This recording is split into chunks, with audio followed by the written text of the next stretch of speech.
உங்க toilet cleaner bison toilet cleaner குவாலிட்டியை விட பெட்டர்னு நிரூபிச்சா உங்க மொத்த பணமும் ரீஃபண்ட். பைசன் டாய்லெட் கிளீனர் இப்போது 79 ரூபாயில்.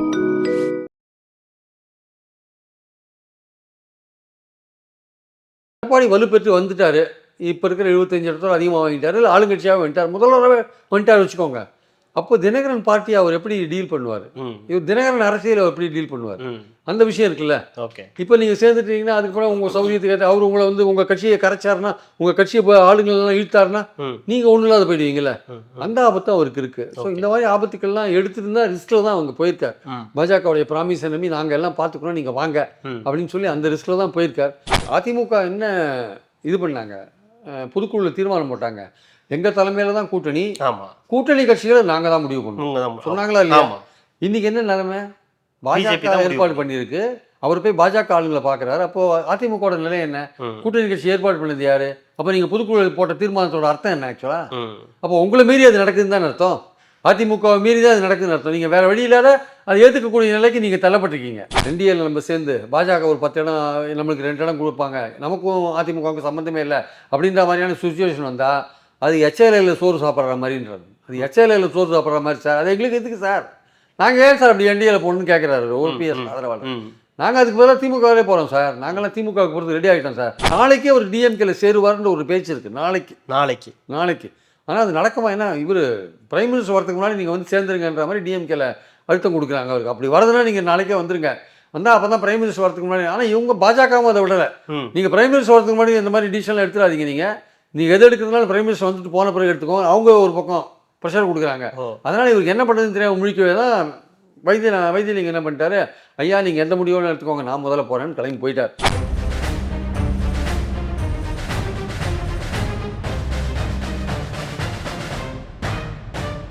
ரெட்ரோலுக்ஸ் நெஞ்சங்களுக்கு வணக்கம். நான் கார்த்திக். இன்றைய பொலிட்டிக்கல் பல்ஸ் நிகழ்ச்சியில் நம்முடைய இணைந்திருப்பவர் மூத்த பத்திரிகையாளர் திரு பிரியன் அவர்கள். வணக்கம் சார். வணக்கம் சார். அதிமுக பக்கம் களம் திரும்பி இருக்கிறது அப்படின்ற மாதிரியான பர்செப்ஷன் இப்போது உருவாகி இருக்கிறத நம்மளால் பார்க்க முடியுது. ஊடகங்களில் பெரும்பாலும் இப்போ அவர்கள் பற்றிய செய்திகள் வந்து அதிகமாக இருக்குது. காரணம், கூட்டணி கணக்குகள், அது மாதிரியான சம்பவங்கள் தொடர்ந்து நடைபெறுது ஒரு பக்கம் இருக்குது. இன்றைய தினம் கூட வந்து டிடிவி தினகரன் அவர்கள் வந்து என்டிஏ கூட்டணியில் மீண்டும் ஜாயின் பண்ணிட்டேன்னு வந்து அறிவிச்சிருக்காரு. என்டிஏ கூட்டணிக்கு வரவேற்று எடப்பாடி அவர்களும் எந்த ஒரு ட்வீட்லாம் வந்து போடுறாரு. எப்படி பார்க்குறீங்க?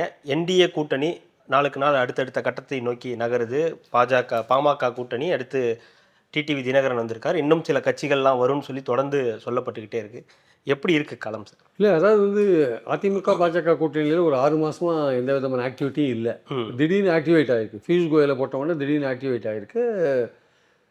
பாமக அன்புமணி வந்து சேர்ந்தார். இப்போது பிரைம் மினிஸ்டர் வரதுக்கு முன்னாடி எப்படியாவது இன்னும் 2-3 கூட்டணி கட்சியை சேர்க்கணும்னு தேமுதிக தினகரன்லாம் ட்ரை பண்ணிட்டு இருக்காங்க. தினகரன் கிட்டத்தட்ட தாவேக்கால கூட போய் ஒரு செட்டிலார் ஸ்டேஜில் பாஜகவோட அழுத்தம் காரணமாக திருப்பி இங்கே வர வேண்டிய கட்டாயத்துக்கு தள்ளப்பட்டிருக்காரு. ஏன்னா தினகரன் அங்கே போயிட்டாருன்னா, தாவேக்கா தினகரன் சேர்ந்தாங்கன்னா அதிமுக பாஜக அணிக்கு பல இடங்களில் சேதத்தை உண்டாக்குவாங்க, சவுத்து டெல்டாலலாம். அதனால் அவரை பிடிச்சி இழுக்கணும்னு அவரை பிடிச்சி இழுத்துட்டாங்க. இப்போ அவர் எடப்பாடியை பற்றி பல விதமான கடுமையான விமர்சனங்கள்லாம் வச்சுட்டாரு இதுக்கு முன்னாடி. இருந்தாலுமே இப்போ என்ன சொல்கிறாரு, விட்டு கொடுத்தவன் கெட்டு போவதில்லை அப்படின்னு சொல்கிறார். இன்னா சேதாரை ஒருத்தல் அவர் நானும் நிர்ணயம் செய்து விட இல்லைலாம் இவர் தான் சொல்ல வேண்டியிருக்கே தவிர எடப்பாடி ஒன்றும் சொல்ல மாட்டேன்றார். அவர் தான் முதலமைச்சராக போகிறார் எடப்பாடி. அவருக்கு இதை பற்றிலாம் கவலை இல்லை. இவர் அங்கே போய் சேர்றவர் தான் இன்னும் ஒரு செய்தாரை ஒருத்தல் இவர் சொல்லிட்டு இவர் அங்கே போகிறார். அதனால் வந்து நீங்கள் சொல்கிற மாதிரி திமுக அணியில் வந்து ஆக்டிவிட்டி இல்லை இப்போ. அது அப்படியே அமுக்கமாக இருக்குது, டல்லாக இருக்குது. காங்கிரஸ் இப்படி பிரிஞ்சு போகுது, தாவேக்கா போகுதுன்னா அதுவும் அந்த பேச்சு அடங்கி போச்சு. ஓகே, அதில் வந்து ஆக்டிவிட்டி ஆரம்பிக்கல தேர்தல். ஆனால் திமுக ஆக்டிவிட்டி இதாக இருக்குது, திமுக ஆக்டிவாக இருக்குது. ஓகே, தேர்தல் விஷயங்களில் திமுக ஆக்டிவாக இருக்குது. திமுக கூட்டணியோடு சேர்ந்து செயல்பாடு இருக்குல்ல, அது வந்து டல்லாக இருக்குது. ஏன்னா திமுக இன்னும் ஒரு குழுவே போடலை. அந்த குழு போட்டால் தான் பேச்சுவார்த்தை ஆரம்பிக்கும். அப்புறம் காங்கிரஸ் வந்து ஃபைனலாக வந்து இது கூட தான் இருக்கும் அப்படின்னு சொல்லணும், அவங்க பேச்சுவார்த்தை நடத்தணும். அவங்க தாவேக்கா போகிறதுக்கான வாய்ப்புகள் கொஞ்சம் குறைஞ்சிருக்குன்னு நினைக்கிறேன். இப்போ இருக்கிற மாதிரி தெரியல, கொஞ்சம் குறைஞ்சிருக்கு. மேலிடம் வந்து கிட்டத்தட்ட இந்த தேர்தலும் திமுகவோட போகணும்னு நினைக்கிறாங்க அப்படின்னு தான் பேச்சு இருக்குது ஆக்சுவலாக. ஸோ நீங்கள் சொல்கிறது உண்மை தான். இன்றைக்கி இருக்கிற சூழலில் அதிமுக வந்து தன்னுடைய ஆக்டிவிட்டியை கொஞ்சம் அதிகப்படுத்தி கொஞ்சம் பேசுபொருளாக அவங்க மாறி இருக்காங்க. தினகரன் நாங்கள் சேர்ந்தது ஒரு ஆளுமைன்ற முறையில் அது அந்த அவங்களுக்கு ஒரு ஸ்ட்ரென்த்தாக அவங்க நினைக்கலாம். அது பொலிட்டிக்கலாக அது வந்து அவருக்கு அந்த அணிக்கு ஸ்ட்ரென்த் சேர்க்கறதான்றது இன்னொரு கேள்வியாக பார்க்குறோம் நம்ம. ஏன் அந்த சந்தேகம் வருது? பொலிட்டிக்கலாக இப்போது ஏற்கனவே இருந்த அலைன்ஸ் தான் இது. என்டிஏலேருந்து இவர் பிரிஞ்சிட்டாரு டிடிவி தினகரன், இப்போ மீண்டும் போய் சேர்ந்துருக்காரு. இதன் மூலயமா அவங்களுக்கு ஒரு பலம் அப்படின்றது தானே இருக்க முடியும். பலவீனம்ன்றது எப்படி இருக்கும்? இல்லை, அவருடைய எடப்பாடி எதிர்ப்பு இருக்குல்ல, எடப்பாடியை சிஎம்மாக இருக்கிற ஒரு அணியில் நான் என்றைக்குமே சேர மாட்டேன்னு சொன்னவர் தான் அவர். யார்? தினகரன். ரெண்டாவது துரோகிகிட்ட கட்சி மாட்டிட்டு இருக்கு, கட்சியை வந்து துரோகியை வீழ்த்தி கட்சியை எடுக்கணும்னு சொன்னவர் தான் தினகரன். ஆமாம், அதெல்லாம் இப்போ மாறி இருக்கு, தேர்தலுக்காக மாற்றிட்டு இருக்காரு. பாஜக அழுத்தம் கொடுத்து அவரை இழுத்து மாற்றிருக்காங்க. பாஜக என்ன சொல்லி மாற்றிருக்காங்கன்னா, நீங்கள் வர்றது வந்து என்டிஏ கூட்டணி தான், நீங்கள் அதிமுக கூட்டணி கிடையாது. இன்னைக்கு கூட ஒரு தினகரன் என்டிஏ கூட்டணி தான். ஆமாம், என்டிஏ கூட்டணி தான். அது நாங்கள் வந்து முதல்வர் கேண்டிடேட் அவர் சொல்ல மாட்டோம், அவங்க சொல்லிப்பாங்க, நாங்கள் சொல்ல மாட்டோம். அதனால் எங்களை நம்பி வாங்க. இப்போ இன்னொரு விஷயம் இருக்குது, இது வந்து பாஜகவோட உள் ஒதுக்கீடுல போகிறாரா இல்லை அவருக்கும் தனி ஒதுக்கீடு கொடுக்குறாங்களான்றது இன்னொரு கேள்வி. அதுலேயுமே பொறுத்து தான் பார்க்கணும், இடங்கள்லாம் எப்படி ஃபைனலைஸ் பண்ண போகிறாங்கன்னு பொறுத்து தான் பார்க்கணும். ஆனால் அந்த அடிப்படையில் என்னென்னா, இவர் போகிறதுனால அந்த அணிக்கு எவ்வளவு பலம் சேரும், தினகரன் என்கிற ஆளுமே விஷயம். அது தனி. அந்த ஓட்டுகள் சிதறாம இப்போ பாத்துக்கிறாங்களா? அந்த ஓட்டுகளை எங்கேயுமே இப்போ தாவேக்கா நோக்கத்தில் தான் அவங்க கூப்பிட்றாங்க. இப்போ ஒரு 21 எலெக்ஷனில் ஒரு 20 தொகுதியில் ஸ்பாயில் பண்ணார். பாராளுமன்ற தேர்தலில் அந்த அதிமுக அந்த ராமநாதபுரத்துலேயும் தேனிலையும் ஓட்டு வாங்க முடியல, 3வது தள்ளப்பட்டாங்க. ஸோ அவங்க ஓட்டு இன்டாக்ட் அவங்ககிட்ட இருக்குது. அந்த ஓட்டு என்னென்னா, எடப்பாடியை நீங்கள் எதிர்க்கிறதுனால தான் தினகரன் பின்னாடி அந்த ஓட்டு விழுது, ஓபிஎஸ்க்கு அந்த ஓட்டு விழுது. தினகரன் நீங்கள் எடப்பாடியை எதிர்க்கலைன்னா எடப்பாடி கடுமையான எதிரியாக இருக்கார். இது அரசியல் ரீதியான சப்போர்ட் கிடையாது, தினகரனுக்கோ ஓபிஎஸ்க்கோ ஒரு அரசியல் ரீதியாக ஆதரவு கிடையாது. கொஞ்சம் அரசியல் ரீதியாக இருக்கலாம், மற்றபடி கம்யூனிட்டி பேஸ்டு. ஆக்சுவலாக ஒரு கம்யூனிட்டி பேஸ்டு ஓட்டு, முக்குலத்தோர் ஓட்டு ஆக்சுவலாக. ஓகே, அந்த முக்குலத்தோர் வந்து எடப்பாடி மேலே கோபமாக இருக்காங்க. ஏன்னா அவங்க ஆட்களை சசிகலா, தினகரன், ஓபிஎஸ் எல்லாரையும் கட்சியை விட்டு நீக்கிறது ஒரு பக்கம். இன்னொரு பக்கம் வந்து பார்த்தீங்கன்னா வந்து 10.5 கொடுத்தாரில் வன்னி இருக்குது, அதில் வந்து அவங்களுக்கு பாதிப்பு ஏற்பட்டிருக்கு, அவங்களோட வாய்ப்புகள் குறைஞ்சிருக்கு. அதனால் ஏற்பட்ட கோபம் இன்னொரு பக்கம். அந்த 2 கோவத்தில் அவங்க இருக்காங்க. அதனால் நீங்கள் இத்தனை நாள் எடப்பாடி எழுத்து நீங்கள் பாலிடிக்ஸ் பண்ணிவிட்டு, நீங்கள் எடப்பாடி எழுத்துனால தான் அவங்க பின்னாடி அவங்க இருந்தாங்க, உங்கள் கம்யூனிட்டி ஆட்கள். ரைட்டு. இப்போ நீங்கள் எடப்பாடியோடு போய் சேர்ந்தீங்கன்னா அவங்க வந்து இதை ஏற்றுப்பாங்களான்றது ஒரு கேள்வி. இல்லை, இப்போ இது அதிமுக கிட்டத்தட்ட எல்லாம் ஒன்றாகுது, இதுவும் அதிமுக கூடயே டிடிவி தினகரன் போகிறதுனால இந்த வாக்குகள் எல்லாம் ஒன்றாகுன்னு நம்ம பார்க்க முடியாதா?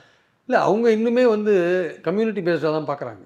அதை வந்து எடப்பாடிக்கு எதிரியாக தான் பார்க்குறாங்க. அவர் கொங்கு கட்சி, நீங்கள் சொல்கிறது ஜெயலலிதா மறைவுக்கு பிறகு நடக்கும், கொங்கு கட்சியாக மாற்றிட்டாரு, ஒரு ஜாதிக்குரிய கட்சியாக மாற்றிட்டாரு அப்படின்றது அவங்களுடைய பார்வை. நம்ம வந்து அதிமுகவில் வலுவாக ஸ்ட்ராங்காக நம்ம தான் இருந்தோம், நம்ம ஆட்கள்லாம் ஓரம் கட்டிட்டு அவர் கட்சியை கைப்பற்றிட்டாரு அப்படின்ற எண்ணம் இருக்குது. இந்த 10.5 விஷயம் ஒரு பக்கம் இருக்குது. ஓகே. ஸோ அதனால் வந்து இன்னொரு விஷயம் இருக்குது, தினகரனுக்கே வந்து இப்போ இந்த ஓட் பேங்க் அப்படியே அவர் பின்னாடி போகுமான்றது ஒரு கேள்விக்குறியாக இருக்குது. ஓகே, போனாலும் போகலாம், போகாட்டியும் இருக்கலாம். ஆனால் வந்து இன்னொன்று, இவர் போட்டி போடுற தொகுதிகளில் அவங்க எப்படி வேலை செய்வாங்க, அவங்க போட்டி போடுற தொகுதியில் இவங்க எப்படி வேலை செய்வாங்க. இன்னொரு அடுத்த பாயிண்ட்டு, சப்போஸ் எடப்பாடி வலுப்பெற்று வந்துட்டார், இப்போ இருக்கிற 75 இடத்துல அதிகமாக வாங்கிட்டார், இல்லை ஆளுங்கட்சியாக வந்துட்டார், முதல்வராகவே வந்துட்டார் வச்சுக்கோங்க, அப்போ தினகரன் பார்ட்டி அவர் எப்படி டீல் பண்ணுவார், இவர் தினகரன் அரசியல் அவர் எப்படி டீல் பண்ணுவார், அந்த விஷயம் இருக்குல்ல. ஓகே. இப்போ நீங்கள் சேர்ந்துட்டீங்கன்னா அதுக்கப்புறம் உங்கள் சௌகரியத்துக்கு அவர் உங்களை வந்து உங்கள் கட்சியை கரைச்சாருன்னா, உங்கள் கட்சியை ஆளுங்களெல்லாம் இழுத்தாருன்னா நீங்கள் ஒன்றும் இல்லாத போயிடுவீங்களே, அந்த ஆபத்தும் அவருக்கு இருக்குது. ஸோ இந்த மாதிரி ஆபத்துக்கள்லாம் எடுத்துருந்தா ரிஸ்கில் தான் அவங்க போயிருக்கார். பாஜகவுடைய ப்ராமிஸை நம்பி நாங்கள் எல்லாம் பார்த்துக்கிறோம், நீங்கள் வாங்க அப்படின்னு சொல்லி அந்த ரிஸ்கில் தான் போயிருக்கார். இவ்வளவும் வந்து இந்த அவருக்கு இந்த பாதகமான இவ்வளோ விஷயங்கள் அங்கே இருக்குது ஆக்சுவலாக. ஓகே. அதை தாண்டி எப்படி அந்த அணி வந்து இவருக்கு ஆதரவான ஓட்டை வாங்க போகுதுன்றதை பொறுத்து இருந்தால் பார்க்கலாம் ஆக்சுவலாக. நீங்கள் சொல்லும்போது இதில் ஒதுக்கீடு, இந்த தொகுதி ஒதுக்கீடுன்ற ஒரு பிரச்சனை இருக்குது. அப்படி ஒதுக்கும்போது அது பாஜகவுக்கு மொத்தமாக ஒதுக்கி அவங்க ஒதுக்க போகிறாங்களா, இல்லை அதிமுக ஒதுக்க போதான்னு இருக்குது. அப்படி பாஜக கிட்ட கொடுத்து அவங்க ஒதுக்குனாங்கன்னா இந்த கூட்டணி கட்சிகள்லாம் பாஜகவுக்கு இணக்கமாக தானே இருப்பாங்க, அதிமுக கூட ஒரு இணக்கம் இல்லாமல் இருக்கிறதுக்கான வாய்ப்புகள் இருக்குல்ல? ஆமாம், கண்டிப்பாக. அது வந்து உள் ஒதுக்கீடு வந்து வாங்குறதுன்றது இருக்குல்ல, 40 பாஜக வாங்கினா அதில் 10 வந்து தினகரனுக்கு கொடுக்குறதுன்ற அந்த உள் ஒதுக்கீடு இருக்குல்ல, அது வாங்கினா வந்து நீங்கள் வந்து அதிமுகவோட உங்களுக்கு எந்த விதமான டச்சும் இருக்காதுன்ற மாதிரியான ஒரு ஃபீலிங் வரும். அப்போது கூட்டணி வந்து ஒரு கட்டுக்கோப்பாக இருக்கான்ற ஒரு கேள்வி வருது இல்லை. அப்போ அதிமுக போட்டி போகிற இடத்துல தினகரன் என்ன பண்ணுவார், அவங்க ஆட்கள் என்ன பண்ணுவாங்க, தினகரன் போட்டி போகிற இடத்துல அதிமுக ஆட்கள் என்ன பண்ணுவாங்க, அவங்களே கூட நினைக்கலாம், எடப்பாடியே நினைக்கலாம், தினகரன் வந்து தோக்கடிக்கணும், அவர் வந்து வலுப்பெற்று ஒரு 10 இடத்துல வின் பண்ணாங்கன்னா நமக்கு தலைவலி கொடுப்பாரு அப்படின்னு அவர் நினைக்கலாம். இவர் நினைக்கலாம், அவர் நிறைய இடத்துல அவங்க ஆட்கள் வின் பண்ணாங்கன்னா நம்ம கட்சியை அழிச்சிடுவாங்கன்னு அவர் நினைக்கலாம். இந்த மாதிரி விஷயங்கள்லாம் இருக்குது. இதெல்லாம் நடக்குமா நடக்காதான்னா இதெல்லாம் வாக்காளர் மத்தியில் அவங்க ஆதரவாளர் மத்தியில் ஓடக்கூடிய ஒரு விஷயமாக தான் நம்ம பார்க்குறோம். எடப்பாடி எந்த விதத்துலையும் வலுப்பெறக்கூடாது என்பது தினகரனுடைய பாயிண்ட்டாக இருந்தது கூட்டணிக்கு சேர்றதுக்கு முன்னாடி. இன்றைக்கி அந்த நிலைமை அவர் போய் சேர்ந்தது மூலமாக அப்போ அவருடைய ஆதரவாளர்கள் என்னப்பா இந்த நாள் வரையும் இவ்வளோ பேசியிருந்தேன், இப்போ நீ போயிருக்கே, இப்போ எடப்பாடி வலுப்பெற்றா உனக்கே ஆபத்து வந்துருமேன்ற விஷயத்தை நீ உணர்ந்தியா இல்லையா அப்படின்னு கேள்வி கேட்பாங்கல்ல. ஸோ அந்த ஒரு பாயிண்ட் இருக்குது.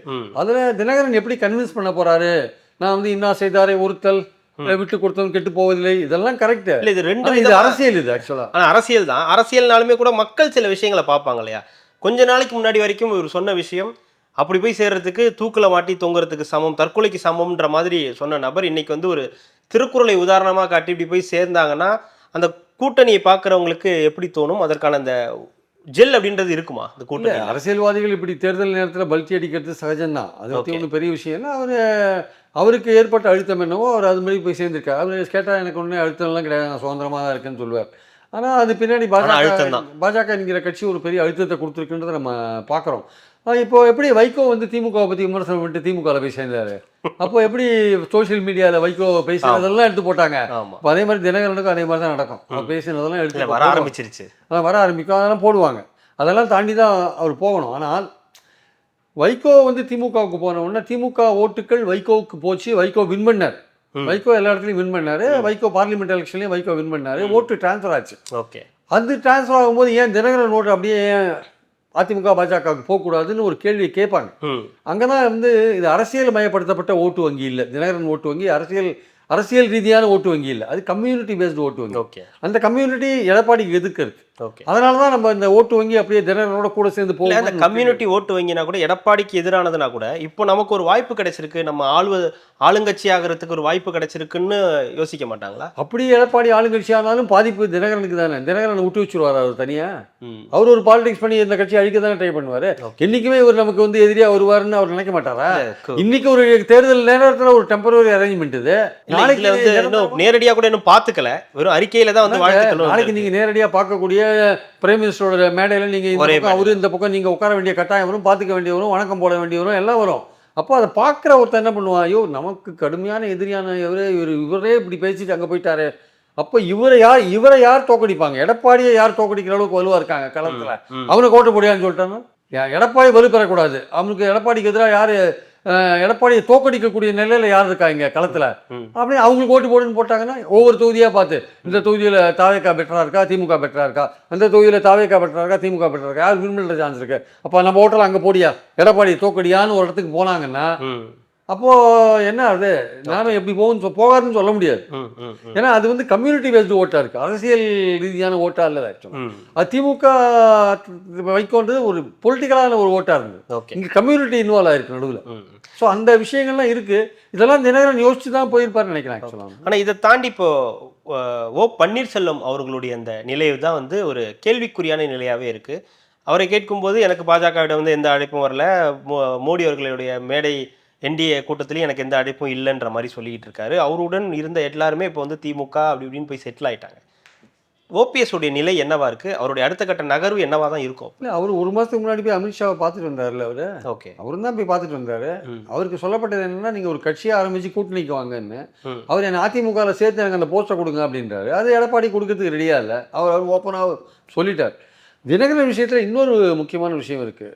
அதிமுக என்ன இது பண்ணாங்க, பொதுக்குழுவில் தீர்மானம் போட்டாங்க, எங்கள் தலைமையில் தான் கூட்டணி, கூட்டணி கட்சிகளை நாங்கள் தான் முடிவு பண்ணுவோம் சொன்னாங்களா இல்லையா? இன்னைக்கு என்ன நிலைமை, பாஜக ஏற்பாடு பண்ணியிருக்கு, அவர் போய் பாஜக ஆளுங்களை பார்க்குறாரு. அப்போ அதிமுக நிலை என்ன, கூட்டணி கட்சி ஏற்பாடு பண்ணது யாரு? அப்போ நீங்கள் பொதுக்குழு போட்ட தீர்மானத்தோட அர்த்தம் என்ன ஆக்சுவலா? அப்போ உங்களை மீறி அது நடக்குதுன்னு தான் அர்த்தம்.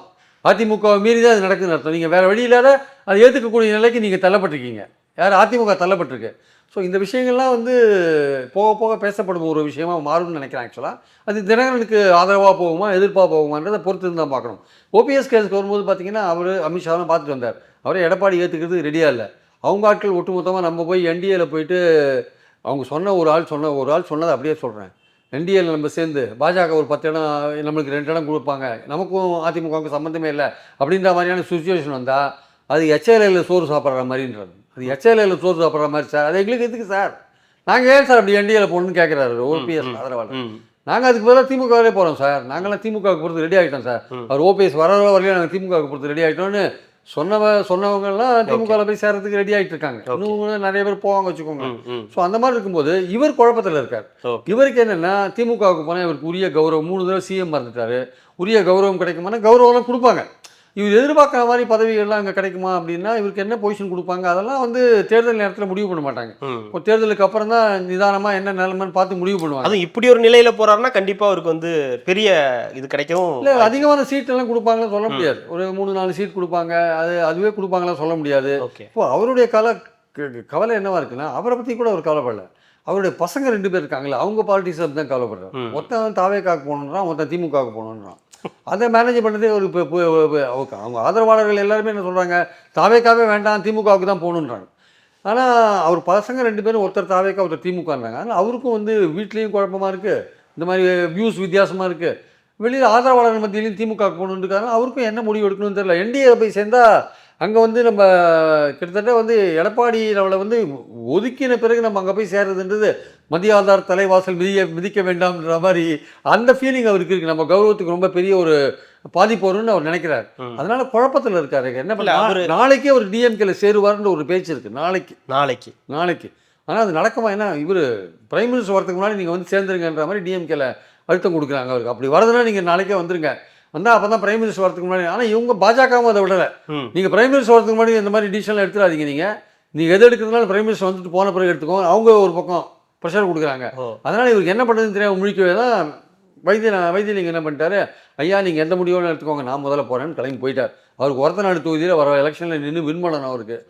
அதனால் அவர் போயிட்டார். அந்த சீட்டை அவர் கொடுப்பாங்கன்னு அவர் நினைக்கிறார், நம்புறாரு. அதனால் போயிட்டார். இப்போ குழப்பத்தில் இருக்கார். நாளைக்கு போய் சேரலாமா வேண்டாமா?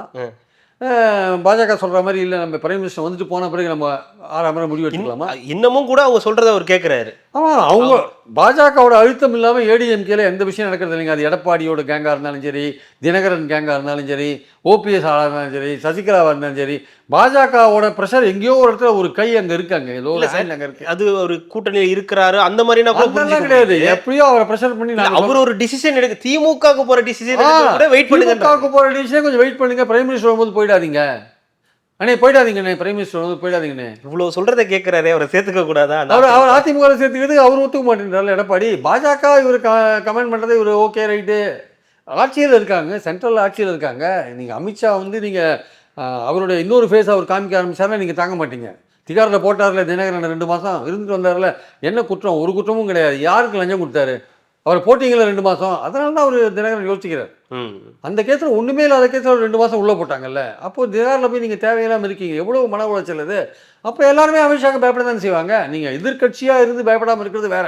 இப்போ மம்தா பயப்படாமல் இருக்காங்கன்னா அது ஒரு அரசியல். அது ஆமாம். இவங்க அப்படி இல்லை, இவங்களால எழுத்து அரசியலும் பண்ண முடியாது. இப்போ திமுக பண்ணிங்கன்னா அவங்க எழுத்து அரசியல் பண்ணுவாங்க, அது வந்து பாஜகவுக்கு எதிராக போயிடும். அது அதனால் பண்ணுறதுக்கு யோசிப்பாங்க. ஆனால் இவர் அப்படி இல்லைல்ல, இவங்களாம் தூக்கி ஏதாவது பண்ணிட்டாங்கன்னா காப்பாற்றுறதுக்கு ஆள் இல்லைல்ல, அதனால் பயப்படுறாங்க. இதில் இன்னொரு பக்கம் நம்ம இந்த கூட்டணி கணக்குகள்லாம் ஒரு பக்கம் பேசினாலும், தேர்தல் அறிக்கை அப்படின்றது மிக முக்கியமான ஒன்றா பொதுவாக நம்மளோட தேர்தல் நேரத்தில் நம்ம பார்க்கக்கூடிய விஷயங்கள். எப்போவுமே தேர்தல் கதாநாயகர்கள் அப்படின்னு சொல்லி திமுகலேருந்து சில விஷயங்கள் தான் சொல்லுவாங்க. ஆனால் இந்த தடவை அதிமுக அதை கையில் எடுத்து ஒரு 5 வாக்குறுதிகளை வந்து கொடுத்துருந்தாங்க. இந்த வாக்குறுதிகளை எப்படி பார்க்குறீங்க? கிட்டத்தட்ட 1000ன்றதை 2000 வீடுகள் கட்டித்தரப்படும், இலவச மகளிர் பேருந்து மாதிரி ஆண்களுக்கும் இலவச பேருந்து அப்படின்ற விஷயங்கள்லாம் மக்கள் மத்தியில் போய் சேர்ந்துருக்கா, இல்லை அடுத்தடுத்த நகர்வுகளை இன்னும் நிறைய எதிர்பார்க்கலாம்? ஏன்னா திமுக இதை எப்படி பார்க்குறாங்க? இல்லை, 1000 ரூபாய் உரிமை தொகையை 2000 ரூபாய் மாற்றுறது, ஸ்கீமோட பேரை குலவிளக்குன்னு மாற்றுறது, இதெல்லாம் அவங்க பண்ணுறாங்க. எல்லாருக்குமே கொடுக்குறோம் நாங்கள் செலக்ட் ஆனது. இப்போ திமுக வந்து 1,30,00,000 பேருக்கு தான் கொடுத்துருக்காங்க. ரேண்டமாக கார்டு வந்து 2,4 கோடி இருக்குது, எல்லாத்துக்கும் கொடுக்குறோன்ட்டாங்க. அவர் எல்லாத்துக்கும் கொடுக்குறேன்றார். ஆனால் திமுக என்ன சொல்கிறாங்க, எங்களுக்கு அப்ளை பண்ணதே 1,60,00,000 தான், அதில் 30,00,000 பேர் எலிஜிபிள் கிடையாது, 1,30,00,000 பேருக்கு நாங்கள் கொடுத்தோம் அப்படின்னு அவங்க சொல்கிறாங்க. மற்றவங்களாம் இன்ட்ரெஸ்ட் இல்லை, யாரும் அப்ளை பண்ணல அப்படின்னு அவங்க சொல்கிறாங்க. ஆனால் தகுதியெல்லாம் ஃபிக்ஸ் பண்ணிட்டாங்க, அதனால் நிறைய பேர் அப்ளை பண்ணலன்றது தான் பாயிண்ட் அதில் ஆக்சுவலாக. ஸோ அப்படி இருக்கும்போது இவர் எல்லாருக்கும் கொடுக்குறேன்னு சொன்னது பெண்கள் மத்தியில் ஒரு எழுச்சியை ஏற்படுத்தியிருக்கணும். பட் ஆனால் எழுச்சியை ஏற்படுத்தலை, அந்த அந்த அந்த அந்த எஃபெக்டிவாக அந்த ஒர்க்கை வந்து இவங்க பண்ணலை. மக்களை ரீச் பண்ணுற அளவுக்கு அந்த அனௌன்ஸ்மெண்ட் எடுபடலை. ஏற்கனவே ஒரு கட்சி 1000 ரூபா கொடுத்துட்ருக்கு, அதை வாங்கிட்டு இருக்காங்க. இவர் கொடுக்குறேன்னு தானே சொல்கிறாரு, இவர் ஜெயிச்சு வந்தால் பார்க்கலாம் அப்படின்ற எண்ணம் கூட மக்களுக்கு இருக்கலாம்ல. இவர் போகிற போக்கில் ஏதாவது அடிச்சுட்டு போகிறாரு. இவரே தான் சொல்கிறாரு, இவரே 1000 ரூபா கொடுத்த போது என்ன சொன்னார், 1000 ரூபா கொடுக்கவே முடியாது அப்படின்னு சொன்னவர் தானே இவர். நிதி நிலைமை ரொம்ப மோசமாக இருக்குது, 1000 ரூபா கொடுக்கவே முடியாது. இப்போ 1000 ரூபா கொடுத்துட்டு இருக்காங்க, 1.5 வருஷமாக கொடுத்துட்டு இருக்காங்க. இவரே 2000 ரூபாய் கொடுக்குறேன்னா, நீ 1000 ரூபாய் கொடுக்க முடியாதுன்னு சொன்னால் இப்போ 2000 ரூபாய் எப்படியா கொடுக்குறேன்னா, அதுக்கு என்ன சொல்கிறாங்க அவங்க, அவர் எடப்பாடி என்ன சொல்கிறார், நாங்கள் வந்து ஃபினான்ஷியலாக நல்லா மேனேஜ் பண்ணுவோம், திமுகவுக்கு இது பண்ண எங்களுக்கு அந்த திறமை திமுகவுக்கு பண்ண தெரியல. அதுக்கு பின்னாடி ஒரு ரகசியம் இருக்குது ஆக்சுவலாக. இவன் ஏன் இந்த வாக்குறுதியெல்லாம் கொடுக்குறாருன்னா, அதுக்கு பின்னாடி ஒரு உள்ளடி என்ன இருக்குன்னா அதுலேயும் பாஜக வேலை இருக்காது. ம். என்ன சொல்கிறானுங்க, அவர் என்ன சொல்கிறாரு, நாங்கள் மத்திய அரசோட இதாக இருந்தது இணக்கமாக இருந்து நாங்கள் நிதி வாங்குவோம். திமுகவுக்கு அந்த இது இல்லை. நீ இணக்கமாக இருந்து நிதி வாங்குறது விஷயம் இல்லை. நீங்கள் போன 5 வருஷம் கூட இணக்கமாக தான் இருந்தீங்க 21க்கு முன்னாடி. ஆனால் பாஜக பணம் தரலன்னு நீங்கள் பட்ஜெட்டில் படிச்சிங்கல்ல சட்டசபையில். இப்போ என்ன விஷயம்னா அவன் பாஜக தெளிவாக சொல்லிட்டான், நீ என்ன வேணால் வாக்குறுதி கொடுத்துக்கோ, உனக்கு ஃபண்ட்ஸ் என்ன வேணால் தரேன், ஆனால் நீ மெஜாரிட்டி வந்தால் கூட என்ன அசம்பிளியில் அமைச்சரவையில் என்னை சேர்த்துக்கணும். சரி, நாங்கள் அமைச்சரவையில் இருந்தால் தான் உனக்கு நிதி அங்கேருந்து வரும், இல்லாட்டி வராது. இல்லாட்டி திமுகவுக்கு என்ன பண்ணுறோமோ அதே தான் உனக்கும். இதை சொல்லி பயமுறுத்தி தான் சந்திரபாபு நாயுடு அசம்பிளியில் இதை அமைச்சரவையில் அவங்க சேர்ந்தாங்க. பாஜக சந்திரபாபுக்கு மெஜாரிட்டி இருக்குது, ஏன் வந்து பாஜகவை சேர்த்தார் அவர்? இப்போ அமராவதிக்கெல்லாம் பைசா நல்லா வாங்கிட்டு இருக்காரு, எல்லாம் அவருக்கு கொடுத்துட்டு இருக்காங்க. அமைச்சரவையில் உள்ள நுழையிறதுக்கு இந்த யுக்தியை கடைபிடிக்கிறாங்க பாஜக. இவருக்கும் அதே தான். ஓகே, உனக்கு தனி மெஜாரிட்டி வந்தால் கூட நீ தனித்தெல்லாம் ஆட்சி அமைக்க முடியாது, எங்களை சேர்த்துண்டா உனக்கு நிதி நாங்கள் மத்திய அரசுலேயும் தாராளமாக கொடுப்போம், எங்களை சேர்க்கலைன்னா உனக்கு நிதி கிடையாது. இதுதான் பாயிண்ட். இதுக்கு ஒத்துன்னு தான் இப்போ இதெல்லாம் அனௌன்ஸ் பண்ணியிருக்காரு. இப்போ ஆனால் பேசுறது மட்டும் என்ன சொல்கிறார், அதிமுக தனித்தே ஆட்சி அமைக்கின்றார். ஆனால் உள்ள இதான் விஷயம். ஆக்சுவலாக அவர் இது இவ்வளவு ஃபினான்ஷியல் பிரச்சனை இருக்குது தமிழ்நாடு கவர்மெண்ட்டில் தெரிஞ்சிருந்து கூட இதெல்லாம் அனௌன்ஸ் பண்ணுறாரு அப்படின்னா நிச்சயமாக வந்து ஒரு வருஷத்துக்கு 40,000 கோடி அதிகமாக செலவாகும். எப்படி அனௌன்ஸ் பண்ணுறாருன்னா மத்திய அரசு எதிர்பார்த்து அனௌன்ஸ் பண்ணுறாரு. மத்திய அரசோட ஒரே கண்டிஷன், பிஜேபியோட கண்டிஷன், எங்களை அசம்பிளி அமைச்சர்களை சேர்த்துனேன்னா உனக்கு நிதி பிரச்சனை கிடையாது, ஓகே. ஆனால் இவர் சொன்ன விஷயங்கள் மக்கள்கிட்ட ரீச் ஆகலை. அதிமுக காரனுக்கே தெரியலையே சரியா, இன்னும் மக்களுக்கே ரீச் ஆகலை சரியா. அப்படியா சொல்லியிருக்காரு எடப்பாடி அப்படின்னு கேட்கறதுல தான் இருக்கேன். ஏன்னா இவர் சொல்கிறது வந்து எல்லாருக்கும் நல்லா எடுத்துன்னு போகணும். பார்ட்டி ஆக்டிவேட் பண்ணணும், பார்ட்டியை வந்து பொதுக்கூட்டம் நடத்தணும், டெய்லி பொதுக்கூட்டம் நடத்தணும். இவர் மட்டுமே 170 கான்ஸ்டியூன்சி போயிட்டு இருந்தார். இவர் கட்சிக்காரன் எவ்வளோ மீட்டிங் நடத்தினாங்க, அதெல்லாம் நடத்தலை இல்லையா?